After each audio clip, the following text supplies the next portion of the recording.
Salut, c'est Florian, bienvenue dans cette nouvelle vidéo. Dans cette vidéo, je vais te faire le bilan de mon PEA en septembre 2022, pardon. Ça commence bien. Je vais te faire le bilan de mon PEA en septembre 2022, donc ce qui s'est passé au mois d'août 2022 et donc aujourd'hui, quelle est la situation de mon PEA. Je vais donc te parler de sa valorisation, de la plus-value ou moins-value en euros et en pourcentage et de la plus-value ou moins-value de chaque ligne en pourcentage. Donc tu vas connaître tout le détail de mon PEA, chaque ligne et donc le pourcentage de plus-value ou de moins-value de chacune. On attaque avec la valorisation de mon PEA. Actuellement, mon PEA est valorisé à 2150 euros. Donc voilà, c'est la somme que j'ai investie, moins les 217 euros de moins-value latente actuelle. Donc évidemment, j'ai reçu des dividendes que j'ai réinvestis. Donc au total, je ne suis pas à moins 217 en perte sèche. Et surtout, ce n'est pas des pertes parce que ça n'est pas revendu. Mais c'est pour dire que sur les lignes que j'ai actuellement, je suis à moins 217 euros. Pourquoi? Parce que le marché a dévissé de 10 à 20% selon les secteurs. Et donc, ça me fait une performance de moins 9,2%. Pourquoi? Parce que tout simplement, j'ai commencé à investir il y a peut-être un an à peu près. J'ai acheté, j'ai revendu certaines lignes qui m'intéressaient puis qui ne m'intéressaient plus. Et là, je suis arrivé à une allocation. Alors, justement, l'allocation de mon PEA a beaucoup bougé entre le bilan que je te fais, que je te donne aujourd'hui, c'est la fin du mois d'août 2022. Et là, quand je te tourne cette vidéo, on est déjà au cours du mois de septembre 2022. Il y a déjà des choses qui ont rechangé dans mon PEA. Donc là, je te donne l'état de mon PEA au 31 août 2022 et je te referai donc le bilan le mois prochain où tu verras que pas mal de choses auront changé. Parmi donc les lignes que je vais te citer, certaines ne seront plus là le mois prochain. Je vais essayer de te dire au fur et à mesure. Donc mon PEA il est à moins 217 euros sur les 2150 euros. Enfin, la valorisation est à 2150 euros moins les 217 euros de moins-value.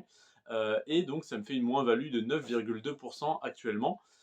Avec donc comme ligne dans mon PEA Vinci qui est à plus 4%, Bouygues qui est à moins 9%, Société Générale à moins 2%, AXA à plus 1%, Vicat à moins 8%, Vicat pardon, moins 8%, Michelin moins 12%, Kaufmann et Broad moins 15%, Métropole TV, donc c'est le groupe M6 à moins 20%, Nexity à moins 20% également. Je t'ai dit que le marché avait fait très mal ces derniers mois. Amundi à moins 9%, Stellantis à plus 4%, BNP Paribas moins 13%, ACS Actividades de Construcción y Sociales, je crois que c'est comme ça que ça s'appelle, donc ACS moins 11%, c'est une entreprise espagnole mais qu'on peut détenir sur le PEA, que je vais revendre le mois prochain, donc ne t'y attarde pas trop. Veolia moins 13%, TF1 moins 19, Ruby moins 13, Crédit Agricole moins 9 et pour finir Score moins 36%. Et mon petit achat de ce mois-ci, Sanofi, qui est à moins 6%. Et puis Eiffage plus 2%. Oui, je l'avais oublié, je l'ai rajouté en dessous. Donc Score, c'est une compagnie d'assurance et de réassurance, moins 36%.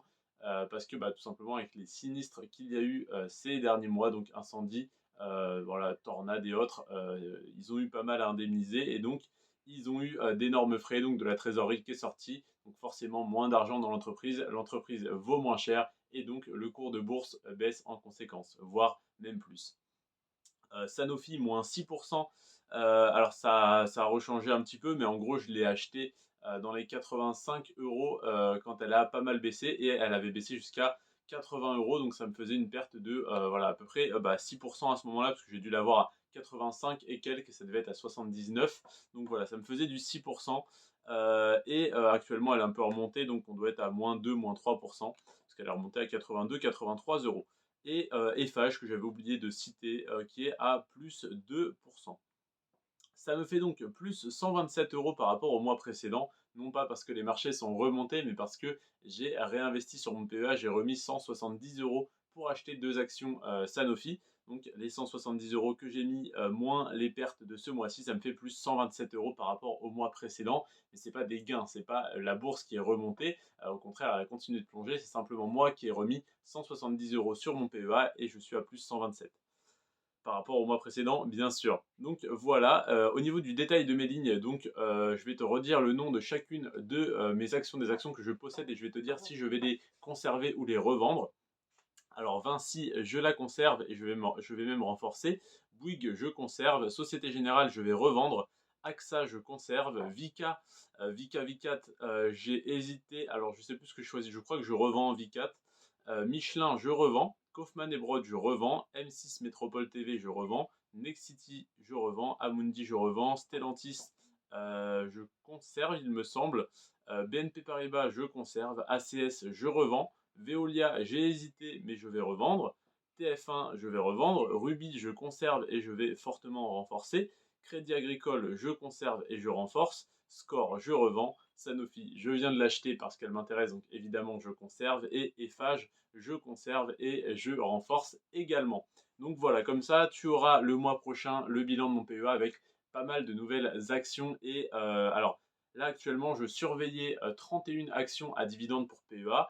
Pour t'expliquer un peu ma démarche, quand je souhaite refaire une analyse, je ne réanalyse pas simplement les actions que je détiens. Pour avoir une vue plus globale sur le marché, j'ai besoin d'en analyser beaucoup plus pour voilà, me faire un classement sur non pas 30, 20 ou 30 actions, mais sur 50, 60, 70 et là même beaucoup plus. Là, j'ai pris les 100 actions à dividendes pour PEA, les 100 plus grosses, plus celles qui m'intéressaient, qui étaient un peu en dessous dans le classement. Au final, non, j'ai pris 150 plus celle qui était en dessous, donc je dois être aux alentours des 170, 180 actions à dividendes pour PEA que j'ai analysées et j'en ai retenu une cinquantaine qui m'intéressaient. Sur cette cinquantaine, j'ai voulu restreindre à 20 actions. J'ai eu beaucoup de mal d'en retirer certaines qui étaient très intéressantes, mais j'ai réussi à me restreindre à 20 actions à dividendes pour PEA. Et donc j'ai changé ma liste qui était composée de 31 actions à dividendes. Il y en a qui sont sorties évidemment parce que j'ai réduit à 20 et il y en a de nouvelles qui sont rentrées. J'ai donc des nouvelles actions qui m'intéressent, comme je t'en donne une comme ça par exemple, Danone qui est une des moins intéressantes parmi les 20, mais c'est une des moins intéressantes parmi les 20 sur les peut-être 150 à 200 actions que j'ai analysées au total. Donc elle reste évidemment dans le top 20 sur 200 actions, donc dans les 10% meilleurs. Donc tu vois, les 20 actions dividendes pour PEA que j'ai conservées dans ma watchlist et sur lesquelles je vais investir, hein, je vais acheter les 20 voilà, d'ici les prochains mois, parce qu'il y en a certaines qui sont à plus de 400-500 euros, donc je ne pourrai pas tout acheter ce mois-ci ou le mois prochain, même en revendant certaines lignes. Donc voilà, je te tiendrai au courant le mois prochain de toutes celles que j'ai pu racheter et je te dirai également celles qui me manquent que je souhaiterais acheter prochainement. Si jamais tu ne veux pas attendre et que tu veux profiter de ces opportunités tout de suite, tu peux tout simplement venir me parler sur Instagram et je n'ai rien à te vendre pour le coup parce que la liste qui est en description n'est pas mise à jour, donc n'achète pas celle-là, je remettrai la nouvelle liste dès le mois prochain. Mais n'hésite pas à venir me demander cette liste sur Instagram et voilà, à venir me parler tout simplement, me poser tes questions si tu en as. Ça me ferait extrêmement plaisir d'y répondre et surtout n'oublie pas de t'abonner à la chaîne YouTube. C'est tout pour cette vidéo. Je te remercie en tout cas d'être resté jusqu'à la fin de celle-ci. On se retrouve demain pour le bilan de mes investissements sur mon compte titre sur Trade Republic. Je sais que ça t'intéresse beaucoup moins. Mon compte titre est un peu moins développé que mon PEA, donc c'est normal. Mais surtout, tu t'intéresses très probablement que au PEA parce que tu as l'avantage fiscal du PEA. Mais le compte titre est bien plus intéressant au niveau des performances que tu peux avoir dessus. Et surtout, tu peux beaucoup plus te diversifier. Je te remercie en tout cas d'avoir regardé cette vidéo jusqu'à la fin. Sur ce, prends soin de toi et de tes finances. Et à demain, 17 h. C'était Florian. Ciao.